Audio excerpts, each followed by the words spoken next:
Merci beaucoup à toute l'organisation de me faire l'honneur de commencer cette journée dans les intervenants. Donc, je m'appelle Jean-Sébastien Tronchon, je fais partie du cabinet sous forme de coopérative qui s'appelle Imatera. On accompagne la transition des modèles économiques.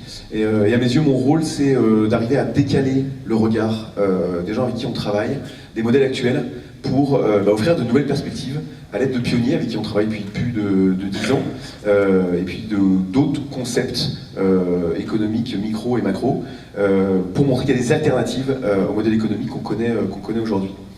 Et j'ai la conviction profonde, et c'est pour ça que j'ai rejoint Imatera il y a 2 ans maintenant, c'est qu'il faut le faire avec beaucoup de joie et beaucoup d'énergie. Parce qu'il n'y aura pas de transition possible si on n'y met pas de la joie, si on n'y met pas de l'énergie, si on n'y met pas du possible, et si on reste cantonné sur juste la lecture des problématiques, avec tout ce que ça peut générer comme anxiété et autres. Donc, je vais essayer de vous donner de la joie. D'accord, c'est sympa. On parle de modèle économique, et dans notre inconscient collectif, et moi le premier, il y a encore pas très longtemps, je ne savais pas très bien ce qu'était un modèle économique, parce qu'en fait, je faisais cette erreur de lecture de confondre modèle économique et modèle financier. Et comme on parle de modèle économique, et je vais vous en parler juste après, c'est important d'avoir cette clé de lecture, parce qu'il ne faut pas confondre les deux. Pourquoi ? Parce qu'en fait, l'économie, la science de l'économie, c'est la science de la gestion des raretés. Okay ? Un modèle économique, c'est pas combien vous gagnez d'argent. Ça, c'est un modèle financier. Et du coup, économie, économos en grec, la gestion de la maison, c'est bien la gestion des raretés. Faire des économies et mettre de côté de l'argent, certes, mais on dit bien aussi faire des économies d'eau, faire des économies d'énergie. En ce moment, ça nous parle. Et donc ça, c'est super important de comprendre qu'un modèle économique n'est pas juste un modèle financier, et qu'il y a la manière dont vous gagnez de l'argent. Et donc c'est important de préciser ça en intro. Les modèles dans lesquels on navigue aujourd'hui ont un certain nombre de limites. Je sais que vous êtes un public aguerri, averti, puisque vous êtes déjà en train de vous poser la question de l'après, du plus grand, du régénératif. Je vais y revenir juste après. Je balaye simplement quelques limites très vite qui me paraissent essentielles, mais on va aller très vite parce que je pense que bon nombre d'entre vous ont déjà ce niveau d'information-là, et je veux surtout pas faire de redites. Aujourd'hui, la problématique dans laquelle on est, de ces enjeux sociaux et environnementaux, est extrêmement complexe, intriqué, imbriqué.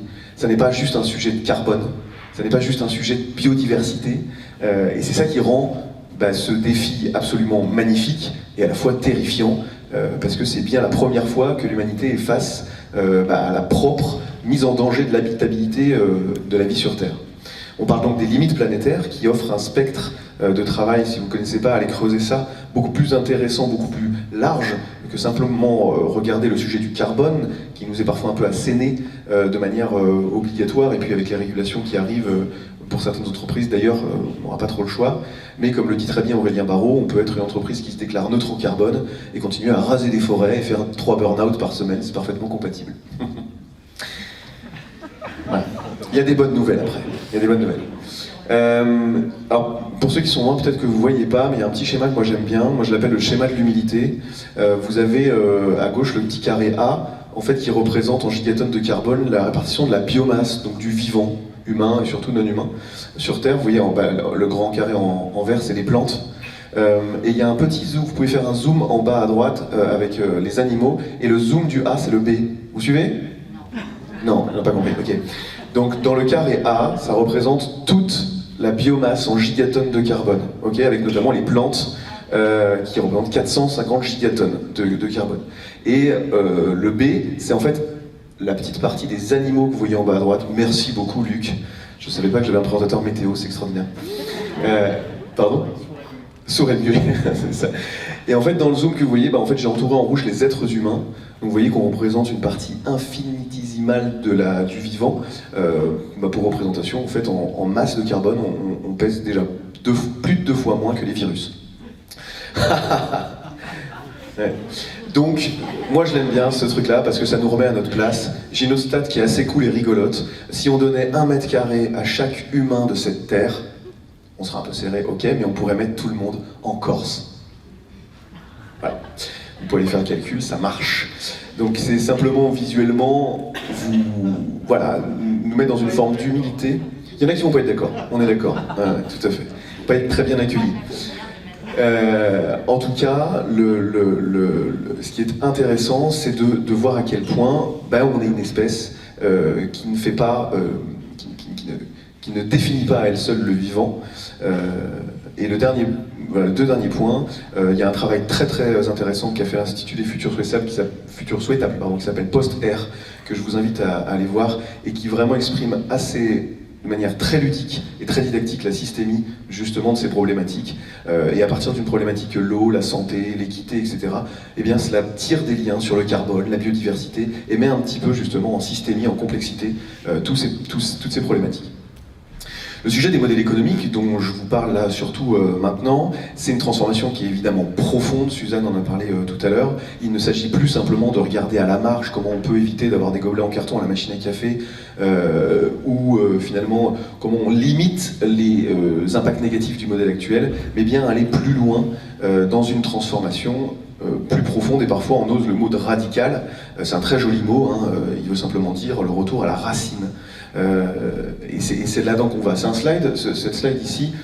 Oh, j'ai perdu mon double présentateur, il est parti. Luc, est-ce que tu as la télécommande de l'autre télé pour cette personne? Oui. C'est un slide que j'ai piqué à la Convention des entreprises pour le climat. Et elle exprime assez bien l'état des entreprises dans lesquelles elle navigue actuellement, avec encore une majorité, il ne faut pas se le cacher, dans un modèle type plutôt business as usual, donc les entreprises concentrées sur leur propre pérennité, dans un objectif de faire du profit, et ça s'adapte très très bien dans une économie classique, capitaliste, néolibérale. Il y a de plus en plus d'entreprises, heureusement, qui s'engagent vers de la responsabilité, où on se dit « Ah ouais, ok, faire du profit c'est bien, c'est l'oxygène d'une société capitaliste, il n'y a pas de bien ou pas de mal, c'est comme ça qu'aujourd'hui, dans notre époque moderne, les entreprises fonctionnent. Par contre, peut-être qu'on pourrait se questionner sur la manière dont on fait du profit, la manière dont on le distribue, la manière dont on le partage, les ressources qu'on utilise, ça serait pas mal. » Et ça, effectivement, c'est des entreprises qu'on appelle responsables. Et nous, Imatera, on travaille autour des entreprises qui veulent aller un petit peu plus loin pour justement mettre toutes ces stratégies, pas simplement dans des déclarations de performance extra-financière, mais vraiment au cœur du modèle économique. Et ça veut dire quoi? Ça veut dire plein de choses. Là, j'ai que 20 minutes et on a déjà perdu 10 minutes à régler les écrans. Donc, je me dépêche. Je plaisante. Ça veut dire quoi? Ça veut dire qu'il faut réaliser un certain nombre de décalages de la manière dont on voit les modèles économiques aujourd'hui en termes de représentation, d'imaginaire et surtout de performance. J'aimerais vous faire 3 décalages qui me semblent être les principaux. Il y en a d'autres dont on pourra discuter ensemble au long de la journée. Le premier, Suzanne en a parlé tout à l'heure, il est peut-être évident, mais pas pour tout le monde, c'est vraiment de remettre le pourquoi au centre du sujet. L'utilité profonde de l'entreprise, le pourquoi faire, en fait. Et ça questionne, dans l'approche qu'on développe, un sujet qui est l'efficience économique. La plupart de nos modèles économiques, on traite de l'efficacité. En fait, on regarde un but à atteindre, un résultat à atteindre, que ce soit un ROI financier, pour pas avoir des gros mots, mais aussi même que ce soit finalement un indicateur carbone, et ensuite on met en œuvre tout un tas de ressources et de moyens pour arriver à cet indicateur. Donc on est final, on est efficace. Nous, on questionne beaucoup plus le chemin, la qualité avec laquelle on atteint cet indicateur, pour justement intégrer bien d'autres paramètres que simplement réussir à être rentable, par exemple, si c'est le sujet d'une entreprise. Et du coup, on questionne ce sujet dans le maximum de complexité possible. Le sujet de l'efficience économique, c'est donc d'arriver à accomplir la raison d'être de l'organisation en questionnant 4 grandes zones d'efficience. L'efficience environnementale, on en a parlé, et je fais un point qui me semble vraiment important là-dessus, en participant à la préservation, ou au mieux à la régénération des ressources, parce que, pareil, je pense que bon nombre d'entre vous le savent, mais il n'y a que le vivant qui possède des propriétés intrinsèques de régénération. Okay? Ce micro ne sera jamais régénératif. Cette table ne sera jamais régénérative.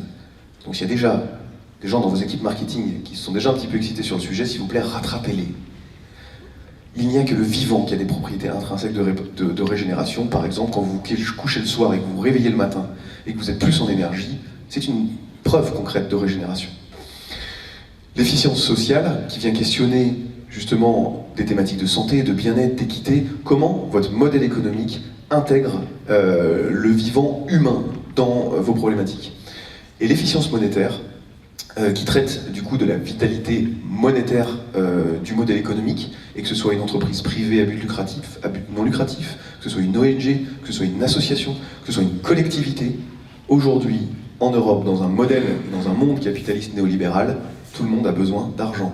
Celui qui n'a pas besoin d'argent lève la main et je serais ravi d'échanger avec lui ou elle, parce que ça vient questionner nos modèles et notre représentation du monde aujourd'hui. Et l'efficience d'usage, on vient questionner finalement le taux d'utilisation et la qualité, par exemple, des produits ou des services que vous vendez. Je sais que normalement Decathlon, et Luc intervient juste après, j'ai travaillé assez longtemps dans cette entreprise, notamment dans le développement durable, pour en voir aussi les limites.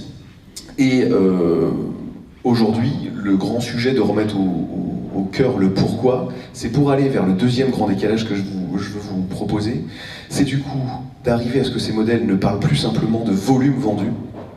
Aujourd'hui, la majorité, l'immense majorité, 98-99% des modèles économiques sont centrés sur le volume, c'est-à-dire que votre organisation arrive à vivre parce que vous vendez, vous louez, peu importe, le plus possible de biens et de services, le plus possible d'unités.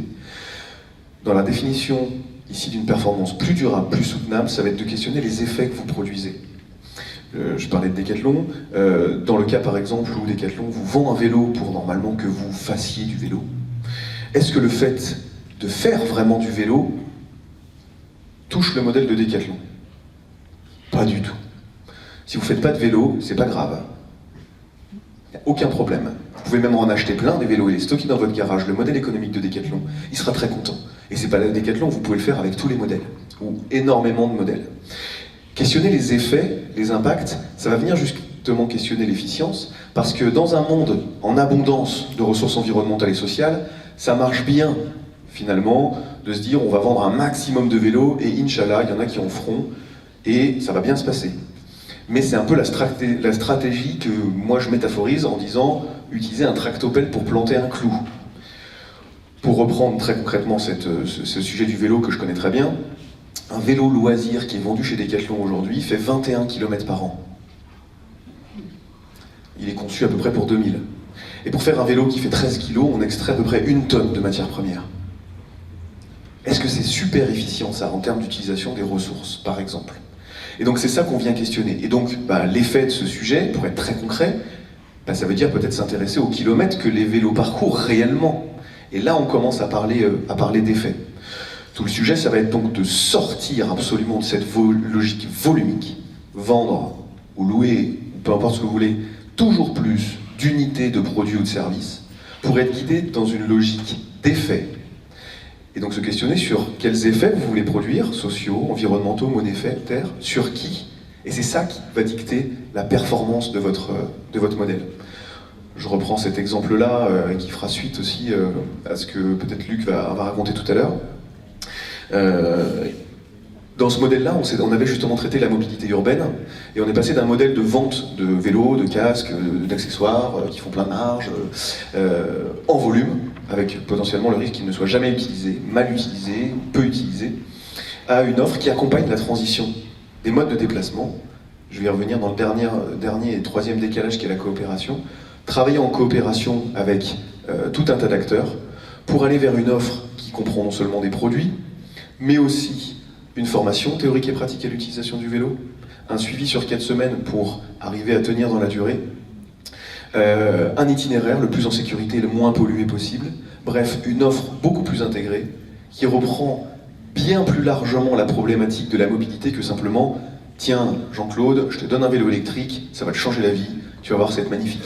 Ce qui ne traite pas du tout de l'utilisation des pistes cyclables, de la météo, qu'est-ce que je fais des enfants, et tout un tas de freins que tout seul, évidemment, Decathlon, quand on veut s'animer en performant sur les effets qu'on produit, ne peut pas faire tout seul. Et du coup, ça m'emmène au troisième et grand dernier décalage, et finalement, et je termine par celui-là, pas pour rien, parce que je veux vraiment, j'aimerais vraiment, je souhaiterais vraiment que ce soit finalement la seule chose que vous reteniez de mon intervention, c'est que sans coopération, les modèles économiques tels que je vous ai présentés ici, visée régénérative va nous emmener n'adviendront pas sans coopération. Et je vous donne 3 exemples en faisant effectivement ce petit laïus, mais je vais passer vite pour aller dans le concret, puisqu'on confond pas encore tout à fait la différence entre collaboration et coopération. Et par les exemples, ça va être beaucoup plus concret. Je vous en donne 3 et je m'arrête, Suzanne. Solève, c'est la capacité à coopérer avec son client. C'est une entreprise d'espace vert qui a coopéré avec son client, qui était la SNCF, qui lui demandait d'entretenir les espaces verts aux abords des voies. Ils ont coopéré pour aller chercher le pourquoi, l'essence même de l'offre, l'utilité profonde de pourquoi on entretient les voies.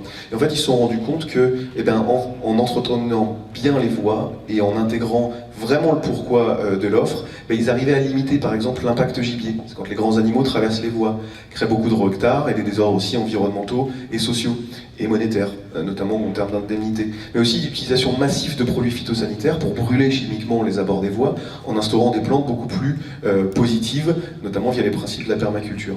Et sur 1 an de travail, en ayant coopéré avec son client, ils ont divisé par 2 l'impact gibier et par 20 l'utilisation de produits phytosanitaires. Je vous laisse imaginer les répercussions et les externalités positives de ce genre de modèle. C'est comme Armen Santé, qui vendait et louait du matériel médical, qui s'est interrogé en disant mais est-ce que c'est parce qu'on vend ou on loue un fauteuil roulant que on suit notre raison d'être, qui est le maintien à domicile et la mobilité des personnes en difficulté ou les personnes handicapées. Ils se sont dit non, et ils ont coopéré avec leurs parties prenantes, et notamment toute la sphère des aidants et des entreprises qui aident autour du maintien et de la mobilité. Et aujourd'hui, leur offre et leur modèle économique est centré là-dessus, avec un accompagnement beaucoup plus puissant et une offre beaucoup plus large de coordination de tous ces acteurs. Et finalement, c'est ce qu'ils faisaient avant dans leur ancien modèle, mais sans le valoriser. Et enfin, un dernier point. S'il y en a parmi vous qui sont dans le Sud-Est, c'est un projet qu'on mène, et là pour le coup, qui est assez cœur en termes de régénération, puisqu'il est en train de modéliser ce qui a du mal à émerger aujourd'hui en termes d'agroforesterie et d'agroécologie, pour en faire justement des modèles à haute performance sociale et environnementale, mais qui tiennent debout dans un monde capitaliste néolibéral. Et c'est ça, cette courroie de transition qu'il faut arriver à faire, avec beaucoup de joie, beaucoup d'énergie, parce qu'il y a énormément de choses possible, mais il faut accepter de décaler son regard sur le sujet. Et enfin, et je m'arrêterai là, cette claque de la coopération, moi je l'ai pris il y a 4-5 ans, et je me suis rendu compte qu'en fait j'avais jamais vraiment coopéré de ma vie. Tout simplement parce que, première chose, la coopération c'est des relations humaines. Et nos organisations qui basent finalement l'organisation sur les titres, les rôles, les fiches métiers, parfois ne mettent pas forcément suffisamment au cœur ce sujet-là, et les organisations ne coopèrent pas. C'est pas Imatera qui coopère avec NextGen, avec Sindup, c'est Jean-Sébastien, Myriam, Luc, et c'est comme ça qu'on crée de la coopération. C'est également prendre en compte les contraintes des autres, juste avant. Prendre en compte les contraintes des autres pour avancer ensemble, ça veut dire regarder ma partie prenante et la questionner avec beaucoup d'humilité, beaucoup d'intensité, et pas simplement mon client aller négocier ou mon fournisseur négocier 1 fois par an la marge que je dois faire sur mon produit, mais m'intéresser vraiment à ces contraintes pour co-créer ça, pour avoir une chance de co-créer quelque chose ensemble. Apprendre à tirer profit des surprises et laisser agir. Il y a énormément de choses que l'on ne peut pas maîtriser et qui viennent créer aussi toute la surprise quand on sait en tirer les opportunités de ces modèles. Et enfin, s'accorder sur un commun à construire ensemble, évidemment. La coopération, c'est co-construire quelque chose ensemble. Évidemment, il faut s'intéresser à ce qu'on veut précisément co-construire ensemble, pour ne pas se retrouver dans la situation où quelqu'un veut construire une petite baraque sur la plage et l'autre un immeuble de 8 étages. C'est pas tout à fait le même projet. Je vous laisse donc avec 3 questions à emporter pour venir vous chatouiller sur votre modèle, et vous les emportez aujourd'hui, demain, après-demain, dans vos directions. Le premier, c'est dans quelle mesure mon modèle d'aujourd'hui prend soin de mes raretés, et notamment celle du vivant. Il y a à minima quelque chose de vivant et de potentiellement régénératif que vous avez dans vos entreprises, ce sont vos salariés, mais aussi vos clients, vos partenaires, tous les humains, vos voisins, ceux qui sont en contact avec votre organisation. Comment vous prenez soin de ces raretés? Attention, une deuxième question un petit peu plus tricky.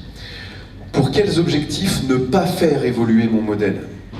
Ça va venir mettre en lumière, en fait, les bonnes raisons cachées pour lesquelles vous êtes content de pas trop bouger, de pas trop vous transformer.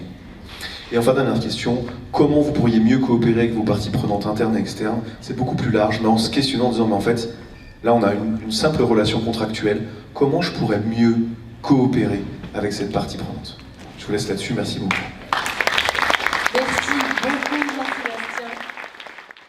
En fait, je veux te rendre hommage, Jean-Sébastien, parce que, en fait, Jean-Sébastien, il a coopéré avec moi sans me connaître. Et ça, c'est fort. Et en fait, il a juste fait un truc, il a fait confiance au projet qu'on porte chez Mobion, et il nous a apporté des tas de moyens de coopérer. C'était magique. Donc, pour ceux qui ne savent pas ce que c'est Mobion, tu peux peut-être le dire, ça permettra de mettre tout le monde Qu'est-ce que c'est à l'aise. C'est quoi Mobion? Ouais. Mobion, c'est une entreprise qui a repensé la mobilité de proximité et qui, en fait, aujourd'hui est un industriel, je suis un bébé industriel, qui fabrique des scooters électriques, mais qui ne les vend pas. Donc, c'est une entreprise qui construit des produits, mais qui vend des usages, et donc qui nécessite beaucoup de coopération. Voilà. Merci beaucoup. Merci beaucoup. Et tu peux passer... Ouais. Merci, Tu merci. l'es dit. Bienvenue. Bonjour, Luc, think tank We Level Up by ACD. J'ai compris qu'il ne fallait pas confondre collaboration et coopération. Est-ce que vous pourriez refaire un petit moyen mnémotechnique? Je comprends qu'il faut coopérer. Dans la banque ou ailleurs, on parle de collaborateurs. Donc, j'ai peur de faire une petite erreur. Est-ce que vous pouvez me repréciser pour bien que ça mémorise? Parce que la pédagogie, c'est l'art de répéter. Merci, je suis ravi d'être là. Merci Luc. Très rapidement du coup, en fait la collaboration traite plutôt des process et des outils pour arriver à travailler ensemble, hein, c'est la racine latine qui les donne, collaborare.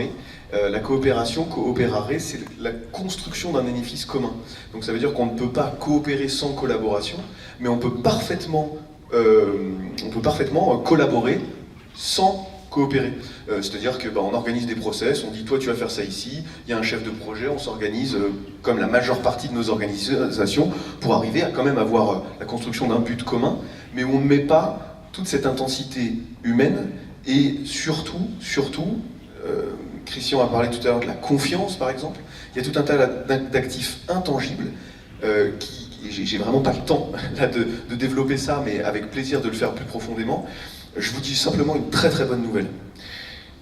C'est que la coopération, elle est directement connectée à notre humanité. Et quand je vous parlais de joie tout à l'heure, en fait c'est là qu'on vient trouver la puissance des changements de modèle. Je vous conseille un petit bouquin qui s'appelle « L'entraide, l'autre loi de la jungle » de Pablo Servigni et Gauthier Chapelle, qui nous rappelle qu'il y a une règle principale qui régit le vivant. Et c'est pas la compétition, c'est la coopération. Et ça, faut se le rappeler. Et je vous donne simplement un exemple. J'ai la chance dans mon métier d'organiser des journées de coopération avec des outils, pour faire le lien avec la question de Luc, des outils collaboratifs, d'intelligence collective, etc. C'est des outils, des process. On fait des journées de coopération avec des concurrents. Par exemple, pour traiter des filières de recyclage, on a besoin de mettre autour de la table des concurrents. C'est que de la joie. Parce qu'on est autour d'un objectif commun, on a laissé les flingues au vestiaire, on a laissé les rôles, on a laissé les masques, et on est juste entre humains. Et c'est que de la joie. Merci beaucoup, beaucoup, beaucoup. Parce que avec cette question, merci.